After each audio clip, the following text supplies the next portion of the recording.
Ka Indian Red Cross Society West Jaiñtia Hills Unit ha ka yurim krek kam wo yarap yagi prabru hak arpau sotri uniu benai da Pynman go yaga blood donation kam ha blood bank Jawai Civil Hospital hei wada ha do arpau arngot kit khot kani kaseng ki wada sñiawbha ye snaam yongki ha kani kasin ha ka yalang ya khamat hei pelai uda blue lengdo chairman Indian Red Cross Society West Jaiñtia Hills nong plu assistant secretary Indian Red Cross Society West Jaiñtia Hills Unit de pureu yakit khot kaseng ki wada chimbenta wo Pynman yakani ke snaam ka wajom nei tere yo ala iklam mensen yakit khot kaseng now an Savian General Secretary Indian Red Cross Society Meghalaya State Branch Shillong wada yero ye ni ikam wakro iwa ka Indian Red Cross Society West Jaiñtia Hills Unit lego hak yurim wo yarap yaki prabru ki wada wow yo ye snaam nei benta wo pen im yaki mensen wa kordor ka Dr. P. Shalla, District and Medical Health Officer kani ka blood bank hawa kalam do anggo man iwas suk wa kasin wanong kong yo u yakre lang wa ka Indian Red Cross Society ka waman ka wi nagi sen kre mon sñiawbha wa bananam yong ka perthai wedap ko le de sñiangu wa kro yakit khot ka Indian Red Cross Society ki wada chimbenta wa sñiawbha ye snaam yongki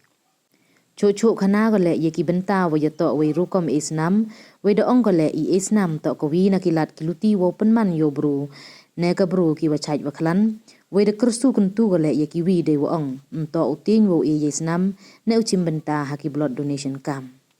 khadu hei penkut ya ka yalang ya khamat o hi wat lalu secretary Indian Red Cross Society West Jaiñtia Hills Unit ki kentin khublei we kitbok kitwiang yawro ki wada embenta hei wo Pynman yagani ka singi ka wajaw we lai bai lai ranti dan shimbi ek replacement donor ude to wa one replace one eye yang one siu yang kasna para ashim na na blood bank balai pade bagi ong de professional donor ude de to donor uba shim na kapisa ni shim anything in cash or in hawa o ai jinga ya kasna nanta di ngilan ni tip kasna balong kaba so precious but at the same time hadu mantam patla ban chnai kasna ko chnai di we kitawai kasna magaji sha kalalong more powerful and more it's more helpful than medicine kalau kawai na kitawai and right ya kasna hadu mantam patla ban chnai so habadan kam snaam ni haban sim na para priu to ein para priu dei mati mangai tikun to Wyrta para priu pade ba la kan ai snaam dei bakum no kente ru ila kan ai sinna ila kan ai to anyone that has reached 18 years till the age of 65 the 65 years is quite an age okay for regular blood donor untuk kalau snaam man kapo regularly kita kailangan ay hado 65 years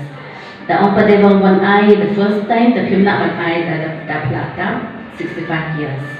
okay for blood donor we can donate till 65 years old but for a first time donor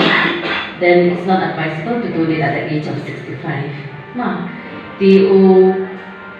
how often kan no sin la an ai chisna kisan lang kila an ai man la ka lai nai ka bagi kan the pa den man ka so nai klan tak ta ka ko kia chom ki